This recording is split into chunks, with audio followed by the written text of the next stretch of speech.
Ang gabi ay bumubulong ng mga lihim at ang bawat tunog ng orasan sa dingding ay tila isang martilyo na humahampas sa katahimikan. Humihinga si Andrew ng malalim. Ang bawat paglanghap ay mabigat, puno ng alikabok, ng pagdududa. Nasa labas siya ng silid. Ang kanyang mga kamay ay nakahawak sa doorknob. Malamig ang metal laban sa kanyang nanginginig na palad. Ang tanging ilaw na nagmumula sa bintana ay ang dilaw na maliwanag ng poste sa kanto. Sumasayaw sa sahig na kahoy, nagpapabago sa mga anino ng malalaking halimaw. Naririnig niya ang mga tunog mula sa loob. Malambing, mahaba, halos hindi marinig. Ngunit sapat na upang magpatindig ng balahibo sa kanyang batok. Dahan-dahan niyang binuksan ang pinto. Ang ingit nito ay tila sigaw sa napakatahimik na gabi. Pumukas ang pinto unti-unti. Nagbubunyag ng isang eksena na magpapakulo ng dugo sa kanyang mga ugat. Ang silid ay bahagyang maliwanag. Ang mga kurtina ay nakabukas. Hinayaan ang ilaw ng buwan na pumasok. Naroon si Maribeth, ang kanyang kasintahan, nakahiga sa higaan. Ngunit hindi siya nag-iisa. May kasama siyang ibang lalaki. Ang kanyang mga bisig ay nakayakap sa baywang ni Maribeth. Ang labi ni Maribeth ay nakalapat sa leeg ng lalaki. Isang mahinang ungol ang lumabas sa bibig ni Maribeth, puno ng kasiyahan, at ang tunog na yon ay sumaksak sa puso ni Andrew nang mas masakit pa sa anumang punyal. Kumalam ang kanyang sikmura, ang kanyang mga kamay ay nanginginig. Ang dugo ay umakyat sa kanyang ulo. Ang daloy nito ay tila isang agos na nagbabanta ng baha. Gusto niyang sumigaw, gusto niyang sumabog. Ngunit walang salita ang lumabas sa kanyang lalamunan. Tanging ang tunog ng kanyang sariling paghinga ang naririnig niya. Mabilis, mabigat, parang isang takas na tren. "Maribeth!" Bulong ni Andrew. Ang kanyang boss ay basag, halos hindi makilala. Nagulat si Maribeth. Ang kanyang mga mata ay nanlaki. Ang kanyang katawan ay nanigas. Mabilis siyang umupo. Inila ang kumot upang takpan ang kanyang sarili. Ang lalaki ay nagising din. Bumangon ng mabilis. Ang kanyang mga mata ay naghahanap ng pagtakas. "Andrew, anong ginagawa mo rito?" Tanong ni Maribeth. Ang kanyang boses ay nanginginig, puno ng takot at pagkagulat. Ang kanyang mga mata ay naglakbay mula kay Maribeth patungo sa lalaki, pabalik kay Maribeth. Ang kanyang muka ay walang ekspresyon, ngunit ang kanyang mga mata ay nagliliyab sa galit. "Anong ginagawa ko rito? Dito ako nakatira, Maribeth. Dito ako nakatira, kasama ka," sagot ni Andrew. Ang bawat salita ay tila isang patak ng yelo, malamig at matalim. "Hindi ko inaasahan na uuwi ka na ganito kaaga," sabi ni Maribeth. Pilit na pinapakalma ang sarili, ngunit ang kanyang mga kamay ay nanginginig pa rin. "Hindi ko rin inaasahan na makikita ko to," sagot ni Andrew. Ang kanyang boses ay bumaba, puno ng pagkabigo. "Sino yan, Maribeth?" Ang lalaki ay umubo, pilit na inayos ang sarili. "Ako si Leo. Kaibigan ako ni Maribeth." "Kaibigan?" Tumawa si Andrew, isang tuyot, mapait na tawa na tila mga basag na salamin. "Kaibigan na, kasama mo sa kama? Yan ba ang bagong kahulugan ng pagkakaibigan ngayon?" "Andrew, hindi mo naiintindihan." Pilit na paliwanag ni Maribeth. Ang kanyang mga mata ay nagmamakaawa. "Hindi ko naiintindihan o ayaw mong ipaunawa sa akin? Ikakasal tayo sa isang buwan, Maribeth. Sa isang buwan. At ito ang ginawa mo." Sumigaw si Andrew. Ang kanyang boss ay lumalakas. Ang kanyang galit ay hindi na kayang pigilan. Ang kanyang mga kamay ay kusang humawak ng isang vase sa mesa at ibinato ito sa pader. Ang pagbagsak nito ay nagpatahimik sa silid. "Andrew, kumalma ka," sabi ni Leo, pilit na nagpapakatapang. Tiningnan ni Andrew si Leo. Ang kanyang mga mata ay nagbabanta. "Ikaw? Wala kang karapatang magsalita. Lumayas ka dito ngayon na. Nag-atubili si Leo, ngunit ang tingin ni Andrew ay sapat na upang matakot siya. Tumayo siya, dali-dali niyang isinuot ang kanyang damit. Ang kanyang mga kamay ay nanginginig. Bago siya umalis, tiningnan niya si Maribeth na may awa at pag-aalala. "Huwag mo na siyang titingnan," sabi ni Andrew. Ang kanyang boses ay puno ng pagbabanta. "Umalis ka na, bago pa ako mawala ng kontrol." Lumabas si Leo.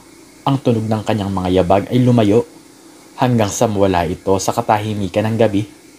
Naiwan si Andrew at Maribeth sa silid. Ang tensyon ay bumibigat sa hangin. "Andrew, magpapaliwanag ako," sabi ni Maribeth. Ang kanyang boses ay halos pabulong. "Magpapaliwanag? Ano ba ang ipapaliwanag mo, Maribeth? Nakita ko na ang lahat. Nakita ko na kung gaano ka kasama, kung gaano ka kamanloloko," sabi ni Andrew. Ang kanyang boses ay puno ng pait. "Ang lahat ng pinapaniwalaan ko tungkol sa iyo ay kasinungalingan.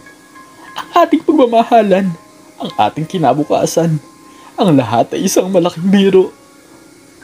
"Hindi, Andrew. Mahal kita," sabi ni Maribeth. Ang mga luha ay nagsisimulang umagos sa kanyang mga mata. "Mahal mo ako? Kung mahal mo ako, bakit mo ito ginawa? Bakit, Maribeth? Bakit?" tanong ni Andrew. Ang kanyang boses ay lumalakas, puno ng sakit. "Hindi ko alam. Nagkamali ako. Mangyaring patawarin mo ako." Pagmamakaawa ni Maribeth, ang kanyang mukha ay puno ng pagsisisi. "Patawarin ka? Pagkatapos nito? Paano ako magtitiwala sa iyo muli? Paano ako magpapakasal sa isang taong hindi ko nakilala?" sabi ni Andrew. Ang kanyang bawat salita ay tila isang suntok.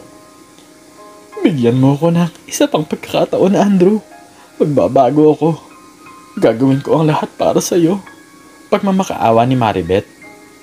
"Lahat? Ang lahat ay huli na, Maribeth. Ang lahat ay tapos na," sabi ni Andrew. At sa bawat salita, tila may isang bagay sa kanyang puso ang namamatay. "Hindi ko alam kung anong gagawin ko sa iyo. Hindi ko alam kung anong gagawin ko sa ating kasal." Lumabas si Andrew ng silid. Iniwanan si Maribeth na umiiyak. Ang kanyang isip ay naguguluhan. Ang kanyang puso ay basag. Ang gabi ay bumubulong pa rin ng mga lihim. Ngunit ngayon, ang mga lihim na yon ay sumisigaw ng pagtataksil. Ang bawat araw na lumipas ay tila isang pagsubok. Ang kasal ay nalalapit at ang mga imbitasyon ay naipadala na. Ang mga detalye ay naayos na. Ang lahat ay handa na para sa kanilang malaking araw. Ngunit sa puso ni Andrew, ang malaking araw na iyon ay naging isang malaking bangungot. Hindi siya nakikipag-usap kay Maribeth maliban sa mga kinakailangan.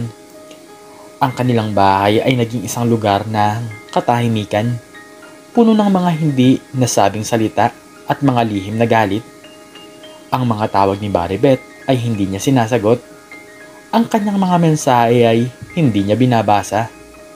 Alam niya ang kanyang ginagawa, alam niya ang kanyang pagtataksil, at wala nang maaaring magpabago nun. "Andrew, kausapin mo naman ako," pakiusap ni Maribeth isang gabi habang naghahanda siya ng hapunan. Ang tunog ng mga kutsara at tinidor ay tanging ingay lamang sa kusina. "Anong gusto mong pag-usapan, Maribeth?" tanong ni Andrew. Ang kanyang boses ay malamig at walang emosyon. "Ang ating kasal, ang ating relasyon, ang lahat," sagot ni Maribeth. Ang kanyang boses ay basag. "Wala nang pag-uusapan. Tapos na ang lahat," sabi ni Andrew.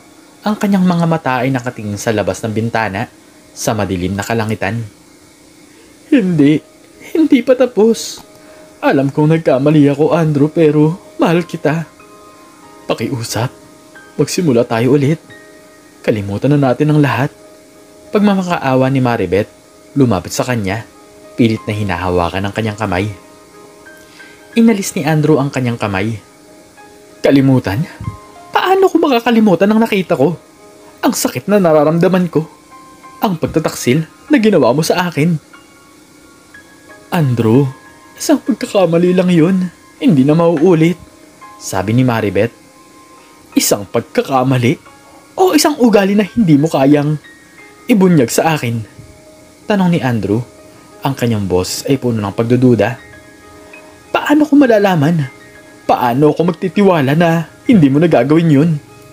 Paano ako magtitiwala na hindi ka na maghahanap ng iba sa likod ko? Magbabago na ako, Andrew. Pangako. Sabi ni Maribeth. Ang kanyang mga mata ay puno ng luha. Ang mga pangako mo ay walang saysay, Maribeth. Pinatunayan mo na yan. Sabi ni Andrew at lumabas siya ng kusina. Iniwan si Maribeth na umiiyak. Ang mga araw ay naging linggo at sa wakas dumating ang araw ng kasal. Ang simbahan ay puno ng mga tao. Ang mga bulaklak ay sariwa. Ang musika ay tumutugtog. Ang lahat ay tila perpekto. Ngunit sa ilalim ng lahat ng iyon, may isang bagay na nagbabanta. Nakatayo si Andrew sa altar. Ang kanyang mukha ay kalmado, ngunit ang kanyang puso ay kumakabog. Nakasuot siya ng isang puting barong. Ang kanyang buhok ay maayos, ngunit ang kanyang mga mata ay nagtatago ng isang malalim na sakit. Naghihintay siya. Naghihintay siya para sa babaeng sumira sa kanyang mundo. Ang musika ay lumakas. Ang lahat ay tumayo. Pumasok si Maribeth, nakasuot ng isang puting wedding gown. Ang kanyang mukha ay nagliliwanag. Ang kanyang ngiti ay nakakasilaw. Tila wala siyang alam sa mga nangyayari. Tila wala siyang pasanin sa kanyang puso. Ang kanyang ama ay umaakay sa kanya. Ang bawat hakbang ay papalapit sa altar, papalapit kay Andrew. Ang mga tao ay bumubulong. Ang mga kamera ay nagpipindutan na. Ang lahat ay nakatingin sa kanya. Sa babaeng magiging asawa ni Andrew. Ngunit para kay Andrew, hindi na siya ang babaeng minahal niya. Siya ay isang estranghero, isang manloloko, isang sinungaling. Dumating si Maribeth sa altar. Ang kanyang mga mata ay nakatingin kay Andrew, puno ng pag-asa. Ngunit ang mga mata ni Andrew ay malamig, walang emosyon. Mahal na mahal kita, Andrew. Bulong ni Maribeth habang hinahawakan niya ang kamay ni Andrew. Hindi sumagot si Andrew. Tanging isang mahabang, malalim na paghinga ang lumabas sa kanyang bibig. Ang pari ay nagsimulang magsalita. Ang kanyang boses ay malumanay, puno ng pagpapala. Minamahal na mga kapatid, tayo ay nagtitipon dito ngayon upang saksihan ang pag-iisang dibdib nina Andrew at Maribeth. Nagpatuloy ang pari, ngunit ang mga salita niya ay tila lumulutang sa hangin. Hindi naririnig ni Andrew. Ang kanyang isip ay abala sa isang plano na magpapabago sa lahat. Nakarating sila sa bahagi ng panunumpa. Andrew, tinatanggap mo ba si Maribeth bilang iyong kabiyak upang mahalin at alagaan sa hirap at ginhawa, sa sakit at kalusugan, hanggang sa kamatayan ang maghihiwalay sa inyo? Tumingin si Andrew kay Maribeth. Ang kanyang mga mata ay nagtagpo. At sa mga mata ni Maribeth, nakita niya ang pag-asa, ang pagmamahal, ang pananampalataya. Ngunit sa mga mata ni Andrew, nakita niya ang isang malamig na determinasyon. Nagkaroon ng mahabang katahimikan. Ang lahat ay naghintay. Ang kanilang mga mata ay nakatingin kay Andrew. Ang tunog ng orasan ay tila naririnig sa buong simbahan. Hindi, sabi ni Andrew. Ang kanyang boses ay malakas, malinaw, at puno ng otoridad. Ang salitang iyon ay tila isang kidlat na tumama sa gitna ng simbahan. Ang lahat ay nagulat. Ang mga bulong ay nagsimula. Ang mga mata ay nanlaki. Si Maribeth ay nanigas. Ang kanyang ngiti ay nawala.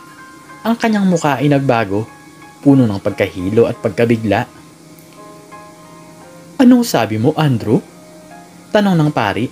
Ang kanyang boses ay puno ng pagtataka. Ang sabi ko po, hindi ko po tinatanggap si Maribeth bilang aking kabiyak. Ulit ni Andrew. Ang kanyang boses ay mas malakas pa ngayon at may isang pahiwatig ng galit. Ang mga tao ay nagsimulang magbulungan. Ang kanilang mga boses ay lumalakas. Anong nangyayari? Bakit? Hindi to totoo. Andrew, anong ginagawa mo? Bulong ni Maribeth. Ang kanyang boses ay nanginginig, halos hindi marinig. Tiningnan ni Andrew si Maribeth. Ang kanyang mga mata ay puno ng pait. Ginagawa ko ang dapat kong gawin, Maribeth. Lumapit si Andrew sa mikropono at ang kanyang boses ay umalingaw-ngaw sa buong simbahan. Gusto kong malaman ang lahat kung bakit hindi ko tinatanggap ang kasal na to. Ang lahat ay natahimik. Ang kanilang mga mata ay nakatingin kay Andrew, puno ng pagtataka at pagkabigla. Andrew, anak, ano bang sinasabi mo? Tanong ng ama ni Maribeth. Ang kanyang muka ay puno ng pag-aalala. Ang sinasabi ko ay ang katotohanan, sagot ni Andrew. Ang katotohanan na ang babaeng ito, si Maribeth, ang babaeng dapat kong pakasalan ngayon, ay isang manloloko. Ang mga bulong ay naging hiyawan, ang mga tao ay nagulat, ang kanilang mga mata ay nanlaki. Si Maribeth ay nanigas, ang kanyang mukha ay nagbago ng kulay, mula sa puti hanggang sa pula. Ang kanyang mga mata ay puno ng takot at galit. Andrew, anong kalukuhan to? Sigaw ni Maribeth. Ang kanyang boses ay nanginginig. Kalokohan? Ang kalokohan ay ang pagpapanggap mo na ikaw ay tapat sa akin, Maribeth. Ang kalokohan ay ang pagpapanggap mo na mahal mo ako habang may kasama kang ibang lalaki sa ating kama. Sabi ni Andrew, ang kanyang boses ay puno ng pait. Nakita ko kayo, Maribeth. Nakita ko kayo ni Leo sa ating kama. 1 linggo bago ang ating kasal. Nakita ko ang pagtataksil mo, di ba? At hindi ko yun makakalimutan. Ang simbahan ay puno ng gulat. Ang mga bulong ay naging malakas na ingay. Ang mga tao ay nagtuturuan. Ang kanilang mga mata ay nakatingin kay Maribeth, puno ng panghusga. Si Maribeth ay tulala. Ang kanyang mga mata ay nanlaki. Ang kanyang muka ay puno ng hindi makapaniwala. Andrew, pag-usapan natin to. Wala na tayong dapat na pag-usapan. Sapat na sa akin ang lahat ng aking mga nakita noong araw na niloko mo ko. Sabi ni Andrew, ang kanyang boses ay puno ng galit. At ngayon, sa harap ng lahat ng taong to, gusto kong malaman mo na hindi ko kailanman pakakasalan ang isang taong manloloko. Hindi ko kailanman pakakasalan ng isang sinungaling. Ang kasal na ito ay kanselado. Tapos na tayo, Maribeth. Tapos na ang lahat. Ang mga luha ay umagos sa mga mata ni Maribeth. Ang kanyang muka ay puno ng kahihiyan at galit. Andrew, paano mo to nagawa sa akin? Paano mo ko pinahiya ng ganito? Paano ko nagawa? Paano mo nagawa sa akin, Maribeth? Paano mo nagawa ang manloko? Paano mo nagawa ang sirain ang lahat ng pinapaniwalaan ko? Tanong ni Andrew. Ang kanyang boses ay puno ng sakit. Ang sakit na nararamdaman ko ay mas malala pa sa kahihiyan na nararamdaman mo ngayon. At ito, Maribeth, ito ang nararapat sa'yo. Ito ang bunga ng iyong pagtataksil. Lumabas si Andrew ng simbahan. Ang kanyang puso ay mabigat, ngunit mayroong isang pahiwatig ng kalayaan. Iniwan niya si Maribeth na nakatayo sa altar, umiiyak, puno ng kahihiyan. Ang kanyang kasal ay isang basag na pangarap. Ang mga bulong at hiyawan ay umalingaw-ngaw sa kanyang likuran, ngunit hindi niya na pinansin. Ang lahat ay tapos na. Ang lahat ay malinaw. Ang buhay ay puno ng mga pagsubok, puno ng mga sakit, ngunit puno rin ng mga aral. Ang pagtataksil ay isang malalim na sugat, ngunit ang pagpapatawad sa sarili at paghahanap ng lakas ay ang tanging paraan upang makabangon. At para kay Andrew, ito ang simula ng kanyang bagong buhay. Isang buhay na malaya mula sa kasinungalingan at pagtataksil. Ang kumpas ng hangin sa labas ng simbahan ay tila isang bagong simula, isang bagong kabanata sa kanyang buhay.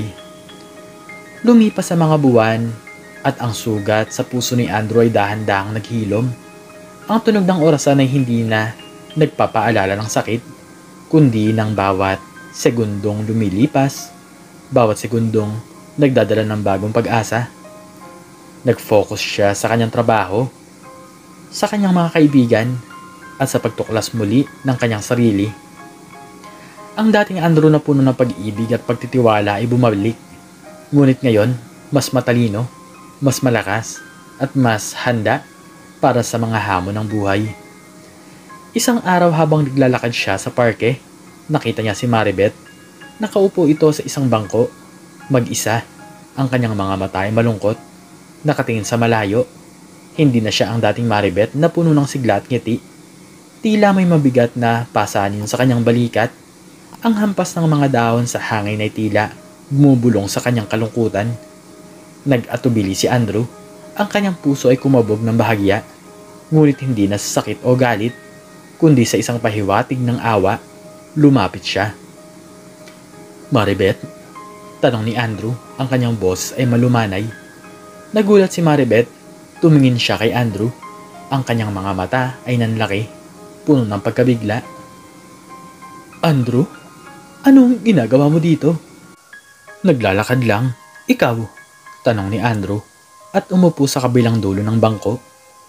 Nagkaroon ng katahimikan. Ang tunog ng mga ibon ay maririnig at ang tawanan ng mga bata sa malayo. "Nag-iisip lang," sagot ni Maribeth. Ang kanyang boses ay basag. "Kumusta ka na?" tanong ni Andrew. Ang kanyang boses ay puno ng tunay na pag-aalala. Tiningnan ni Maribeth si Andrew. Ang kanyang mga mata ay puno ng luha. "Hindi ako maayos, Andrew. Hindi ako kailanman naging maayos simula nun." "Ano ang nangyari?" tanong ni Andrew. Ang lahat ay nawala. Ang trabaho ko, ang mga kaibigan ko, ang reputasyon ko, lahat," sabi ni Maribeth. Ang kanyang boses ay puno ng pait. "Ang mga tao ay tumitingin sa akin na parang isang salot. Walang gustong makipag-ugnayan sa akin. Ang pangalan ko ay naging kasing kahulugan ng kahihiyan." "Naiintindihan ko," sabi ni Andrew. Ang kanyang boses ay puno ng pakikiramay. "Hindi mo naiintindihan, Andrew. Hindi mo alam kung gaano kasakit ang mawalan ng lahat, ang mawalan ng paggalang sa sarili," sabi ni Maribeth. Ang kanyang mga luha ay umaagos. "Ang araw na yon sa simbahan, sinira mo ko. Sinira mo ang buhay ko." "Sinira ko ang buhay mo? O sinira mo ang sarili mong buhay, Maribeth?" tanong ni Andrew. Ang kanyang boses ay malumanay, ngunit may isang pahiwatig ng katotohanan.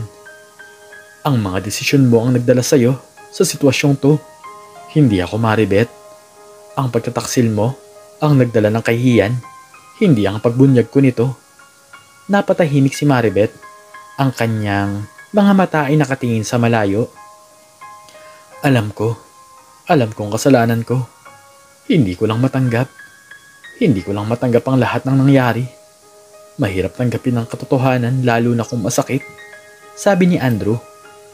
"Pero ang pagtanggap, ang unang hakbang sa pagbabago, sa pagpapatawad sa sarili." "Patawarin ang sarili? Paano ko mapapatawad ang sarili ko kung ang lahat ay tumitingin sa akin na parang isang halimaw?" tanong ni Maribeth. Ang kanyang boses ay puno ng depresyon. "Hindi ka isang halimaw, Maribeth. Ikaw ay isang tao na nagkamali. At lahat tayo ay nagkakamali," sabi ni Andrew. "Ang mahalaga ay kung paano ka babangon mula sa pagkakamaling yun. Kung paano ka magbabago. Kung paano ka magiging mas mabuting tao." Tiningnan ni Maribeth si Andrew. Ang kanyang mga mata ay puno ng pagtataka. "Bakit mo ito sinasabi sa akin pagkatapos ng lahat ng ginawa ko sa'yo?" "Dahil kahit anong mangyari, naging bahagi ka ng buhay ko. At ayaw kong makita kang nasisira," sagot ni Andrew. "Ang paghihiganti ay hindi magdadala ng kapayapaan. Ang paghahanap ng pagpapatawad at paghahanap ng lakas sa sarili ang magdadala ng tunay na kapayapaan." "Pero paano? Paano ako magsisimula ulit?" tanong ni Maribeth. Ang kanyang boses ay puno ng kawalan ng pag-asa. "Magsimula ka sa pagtanggap, sa pagpapatawad sa sarili, at sa paghahanap ng aral sa bawat pagkakamali," sabi ni Andrew. "Ang buhay ay hindi tungkol sa hindi pagkakamali, kundi sa kung paano ka babangon pagkatapos ng pagkakamali, kung paano ka maging mas matatag, mas matalino, Salamat, Andrew. Bulong ni Maribeth, ang kanyang mga mata ay puno ng pasasalamat. Salamat sa mga salita mo. Tumayo si Andrew. Kailangan ko nang umalis. Mag-iingat ka, Maribeth. Sana ay makita mo ang daan patungo sa pagbabago. Lumakad palayo si Andrew. Ang kanyang puso ay gumaan. Hindi niya pinatawad si Maribeth para sa kanyang ginawa, ngunit pinatawad niya ang sarili niya mula sa galit at pait. Ang kanyang buhay ay nagpatuloy, puno ng pag-asa at bagong simula. Ang tunog ng hangin ay tila bumubulong ng kapayapaan. Si Maribeth ay naiwan sa bangko, ang kanyang mga mata ay nakatingin sa malayo. Ngunit ngayon, may isang pahiwatig ng pag-asa sa kanyang mga mata. Ang mga salita ni Andrew ay umalingaw-ngaw sa kanyang isip, at sa unang pagkakataon, sa isang mahabang panahon, nakita niya ang isang liwanag sa dulo ng madilim na tunnel. Ang kanyang paglalakbay sa paghahanap ng kapayapaan at pagbabago ay nagsisimula pa lamang. Ang kanyang buhay ay hindi pa tapos. Ito ay nagsisimula pa lang. Ikaw, anong natutunan mo sa istoryang ito? Makikicomment po sa baba kung ano man ang iyong natutunan. At hanggang dito na lamang po nagtatapos ang aking istorya, at sana po ay nagustuhan nyo to. Please like, share, and subscribe. And click the notification bell para palagi kang updated sa mga bago kong istorya. Muli ay maraming salamat po, at God bless us all.